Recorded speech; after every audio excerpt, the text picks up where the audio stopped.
Hello dear students, good afternoon everybody. I am Subho sir. We will be starting with chapter number 1, gravitation. Okay, gravitation chapter very interesting. We all know gravity is a force of attraction which is present all over the universe.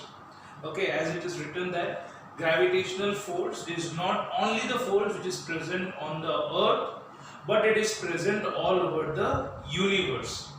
Okay, next, gravitational force was first discovered by Sir Isaac Newton. We all know this story. एक बार sir Isaac Newton Apple के पेड़ के नीचे बैठे थे and suddenly उनके ऊपर एक एप्पल आके गिरा. अच्छा, जैसे उनके ऊपर एक एप्पल आके गिरा तो न्यूटन ने सोचा, क्या सोचा न्यूटन ने कि एप्पल नीचे ही क्यों आ रहा है, ऊपर भी तो जा सकता था. Then he started thinking, why is the apple falling down and why it is not going up? After researching with many things, he concluded that this is not only the apple which is falling down, everything on the earth fall down. अर्थ के surface में हर कोई चीज नीचे गिर रहा है. ठीक है, बाद में जब उसने और रिसर्च किया तब उसको पता चला कि ये सिर्फ अर्थ नहीं है जो चीजों को अट्रैक्ट करता है. All the object in the universe attract every other object with some force. ये पूरे यूनिवर्स में कोई ना कोई ऑब्जेक्ट है जो एक दूसरे को अट्रैक्ट करता है. For example, sun is attracting all the planets, planets are attracting its natural satellite जिसको हम बोलते हैं moon, and of course earth which is attracting अस.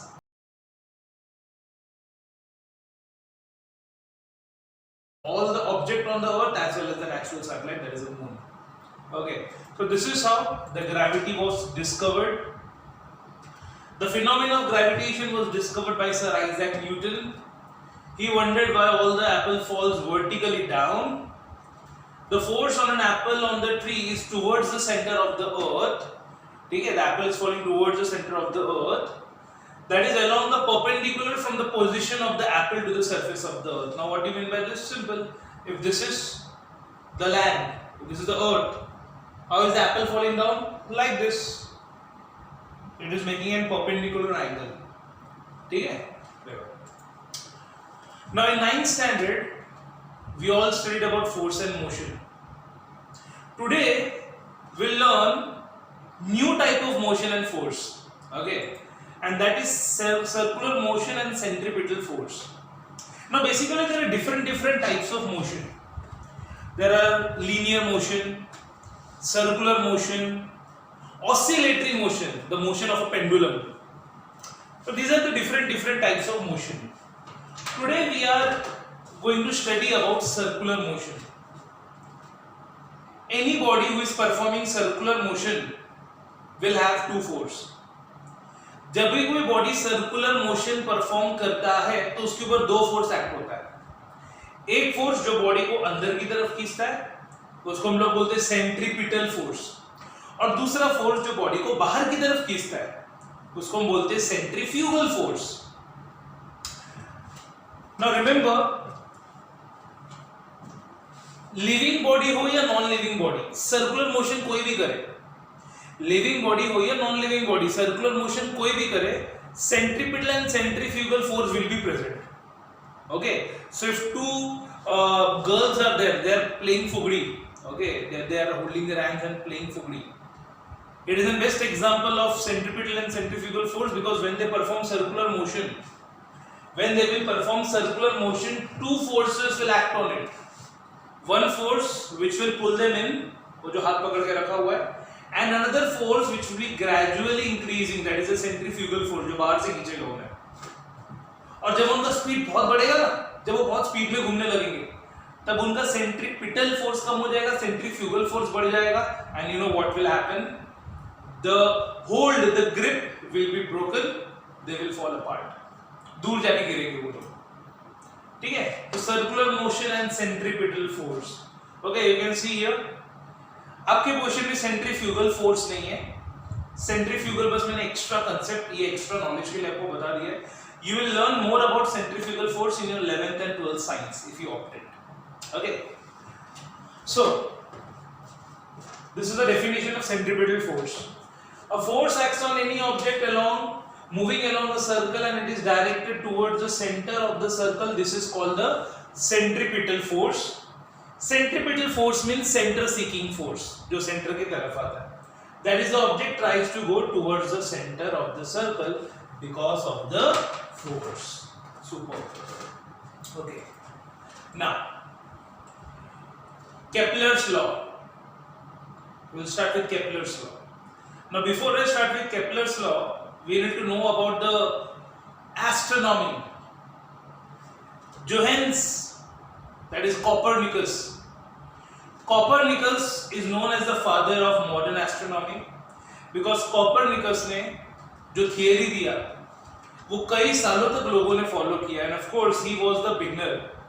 बहुत सारे लोगों ने हमारे सोलर सिस्टम, हमारे एस्ट्रोनॉमी के बारे में प्रेडिक्ट किया बोला, but Copernicus was one of the person who actually gave us the concept of orbital, the planet orbit. Planet orbit का मतलब होता है सन बीच में है और बाकी प्लैनेट उसके आजू बाजू गोल गोल घूमता है. Sun is at the centre and all the planet revolve around the sun in a circular orbit. ठीक है, ये किसने बोला? कॉपरनिकस है. बट फ्यू इयर्स लेटर, कुछ सालों के बाद केपलर आया.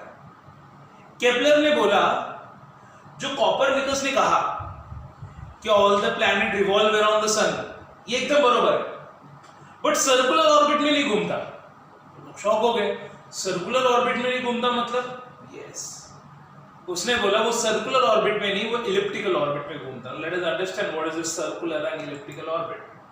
टू अंडरस्टैंड दिस, मैंने यहाँ पे दो फिगर्स आपके सामने रखा हुआ है, circle and elliptical shape. Look at this shape, circle. Circle have only one center. Ellipse have two centers called as foci. इसको सेंटर नहीं बोलते, फोकाई बोलते. And singular is focus. ठीक है? Circle have only one center, but ellipse have two centers called as foci. So let us understand Kepler's first law. According to Kepler's first law, the orbit of a planet is an ellipse with the sun at one of the foci. Yes, जैसे कि Kepler ने कहा कि जो planets है वो sun के आजू बाजू तो घूमता है. The planets are revolving around the sun, but it is not revolving in a circular orbit. It is revolving in an elliptical orbit. And this is the elliptical shape. आप देख सकते हो, देखो. This is elliptical shape. And where is the sun? Sun center में नहीं है, of course, क्योंकि ellipse का center थोड़ी होता है सर्कल जैसा. एलिप्स के दो सेंटर होते हैं, which is called as foci. एक ये और एक ये. अभी दो फोकस में से of course सन कोई तो एक फोकस में होगा और सन अभी ये फोकस में है. So students ask me why सन ये फोकस में है.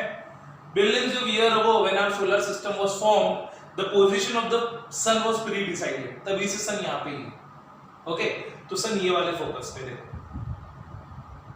तो सन ये वाले फोकस पे और बाकी सब प्लैनेट उसके आजू बाजू इलिप्टिकल ऑर्बिट में घूम रहे हैं. देखो, all the planets are revolving in an elliptical orbit, all the planets. So this is what Kepler said. Okay, I am repeating the statement. The orbit of a planet is an ellipse with the sun at one of the foci. One of the foci मतलब of course sun is lying at one of the foci. ठीक है? तो sun is lying at one of the foci and the planet is revolving in an elliptical orbit. This was the first law. Very simple. Kepler's second law. This is interesting. Kepler's second law.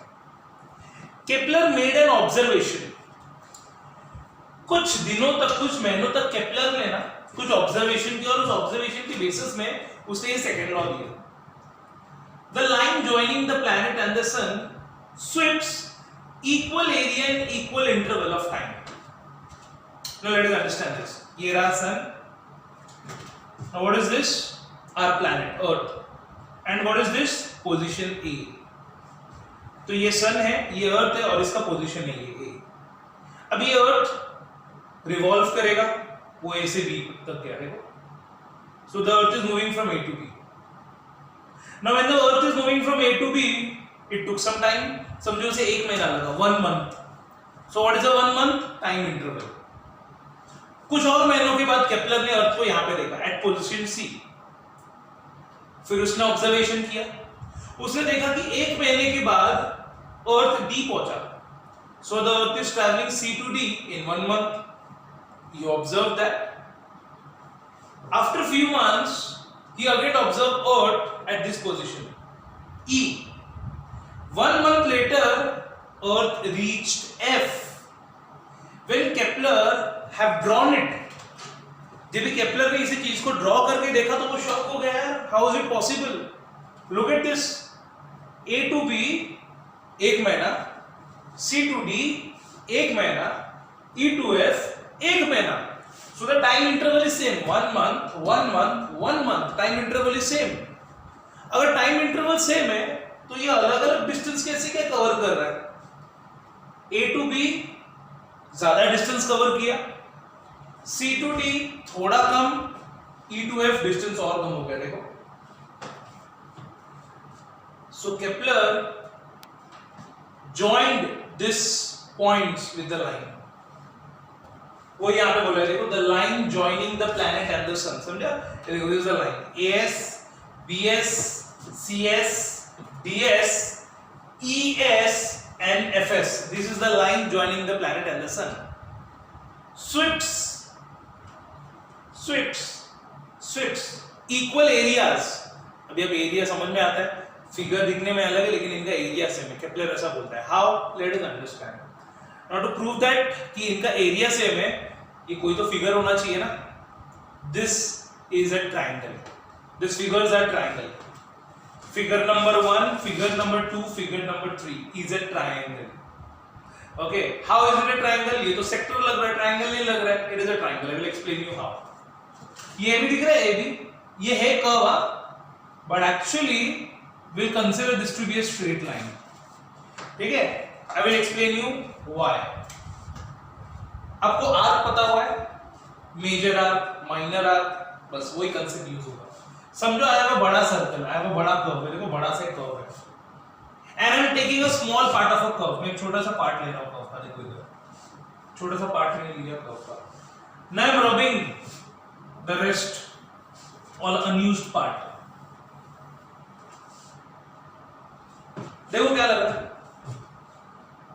So the minor arc of the circle is looking like a straight line. The minor arc of the circle is looking like a straight line. So remember, बड़े circle का छोटा हिस्सा looks like a straight line, and you can understand this orbit is very big. ये पूरे orbit को complete करने के लिए अर्थ को 365 डेज लगते हैं. So it is very big.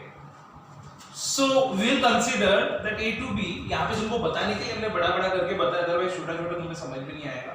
But we will consider that A to B, the distance travelled is एक बड़े सर्कल का छोटा हिस्सा. तो we will consider this to be a straight line. तो एक स्ट्रेट लाइन है. अगर एक स्ट्रेट लाइन है तो लाइन लाइन लाइन, 3 साइड वाले फिगर हम लोग बोलते हैं ट्रायंगल. तो this first figure, second figure, third figure, all the 3 figures form the triangle. Triangle ASB, triangle CSD and triangle ESF. 3 triangles. All these 3 triangles are being proved area wise equal with the help of a formula which you learn in your geometry chapter number 1, similarity. You will learn there. Okay, so all the 3 circles are proved equal in the area. तो जब तीनों circle को, तीनों triangles को area में equal prove किया, that was an amazing part. Next, this is your Kepler's second law. The line joining the planet and the sun sweeps equal area in equal interval of time. Okay, this is your Kepler's second law. इससे क्या पता चला, पता है? किस अर्थ जब सन से दूर होता है, और जब सन से दूर होता है उसका स्पीड कम हो जाता है, और जितना अर्थ सन के नजदीक आता है उसका स्पीड बढ़ जाता है. देखो उसका स्पीड बढ़ गया. जितना भी दूर जाते जाएगा स्पीड कम होते जाएगा. देखो देखो देखो देखो स्पीड कम होता है. देखो, I told you ना, you will learn many new things in the chapter. Amazing ना? देखो, तो जितना पास आते जाएगा उसका स्पीड बढ़ते जाएगा. Perihelion is the Earth's orbit nearest to the sun, and aphelion is the Earth's orbit furthest from the sun. तो जब अर्थ सन से बहुत दूर होता है, it is called as aphelion, and perihelion is जब अर्थ सन के पास होता है. ठीक है ना, Kepler's third law. This is interesting. Kepler को अपना थर्ड लॉ बनाने में 10 साल लग गए, तो सेकेंड लॉ के बाद उसने जो थर्ड लॉ बनाया, he made it after 10 years. Let us understand why he took so much time. चलो, the square of its period of revolution around the sun is directly proportional to the cube of the mean distance of the planet from the sun. 2 minute के लिए हम लोग ये square और cube को भूल जाते हैं, ठीक है, हम लोग सिर्फ इस पे कॉन्सेंट्रेट करते हैं। Period of revolution is directly proportional to the mean distance. Mean का मतलब होता है एवरेज डिस्टेंस, मीन का मतलब होता है एवरेज डिस्टेंस। तो कुछ देर के लिए let us concentrate in this particular line. Period of revolution is directly proportional to the average distance. Now period of revolution is considered to be T. Period of revolution मतलब क्या है? एक planet को सन के आजू बाजू घूमने में कितना टाइम लगता है। सब प्लैनेट्स का घूमने का टाइम अलग अलग है, राइट? अर्थ को एक रेवोल्यूशन कंप्लीट करने के लिए 365 डेज लगते हैं, उसको हम लोग बोलते हैं 1 ईयर। यू नो जुपिटर को कितना टाइम लगता है? जुपिटर को सन के आजू बाजू एक चक्कर पूरा करने में, एक रेवोल्यूशन पूरा करने में takes 12 years, approximately 4380 days, 4380 days. Okay, just extra knowledge part. Okay, so T is the period of revolution and let R be the average distance, mean distance. Let us read the statement again. Period of revolution around the sun is directly proportional to the mean distance. So period of revolution T is directly proportional to R. Directly proportional का मतलब आपको पता है, if one quantity increases, other quantity will also increase. If one quantity decreases, other quantity will decrease. ठीक है? तो ये directly proportional. तो T is directly proportional to R मतलब अगर planet का time period बढ़ रहा है, मतलब planet का अगर rotation का time period बढ़ रहा है, पक्का उसका distance भी बढ़ता होगा sun से. If you think that is actually correct. अब Earth और Jupiter को ले लो ना. Earth compare to Jupiter sun के नजदीक है। Okay, for example this is the sun and this is the earth. तो जुपिटर इसके आगे कि पीछे? ऑफ कोर्स पीछे, समझो कहीं पे यहां पे। So the distance of earth from the sun is R and it is closer, and the distance of the Jupiter from the sun is farther, दूर है। तो केपलर ने क्या बोला?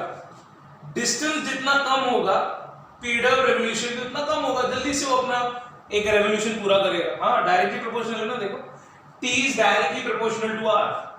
सो अगर मीन डिस्टेंस कम है, ठीक है, देखो अगर ये मीन डिस्टेंस कम है, अगर R छोटा है तो पीरियड ऑफ रेवोल्यूशन T भी छोटा होगा, ठीक है, T भी छोटा होगा। अब यहाँ पे R1 ज्यादा है, period of revolution, I am sorry, average distance, mean distance ज्यादा है, तो यहाँ पे पीरियड ऑफ रेवोल्यूशन भी ज्यादा होगा,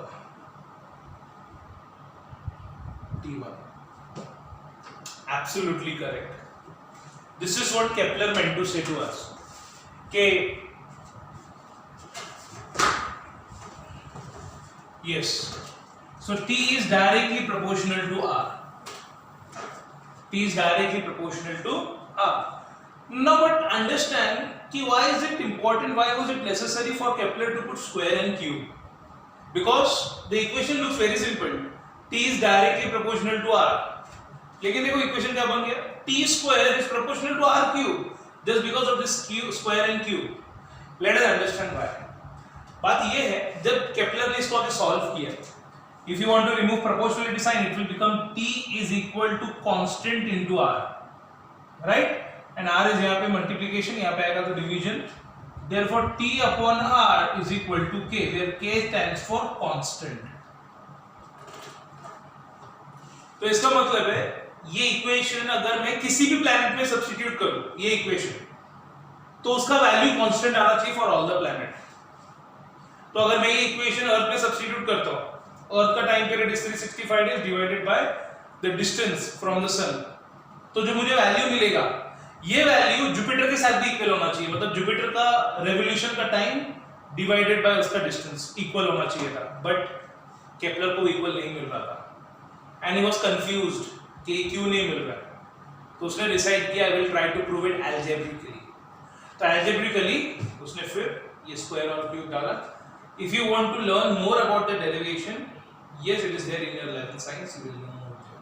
Okay, so t square is proportional to r cube, hence to prove, to conclude its derivation he has introduced square and cube. ठीक है? Okay, so t square is proportional to r cube. The next part is very simple. Proportionality sign will be removed and equal to sign and constant will come, and r cube will come here. So t square upon r cube is equal to constant, that is equal to k, equation number 1. This is your Kepler's third law. So we proved Kepler's first law, second law, third law with the statement and we understood it. Okay? So we complete with the gravitation part 1. We will meet in part 2. Thank you so much.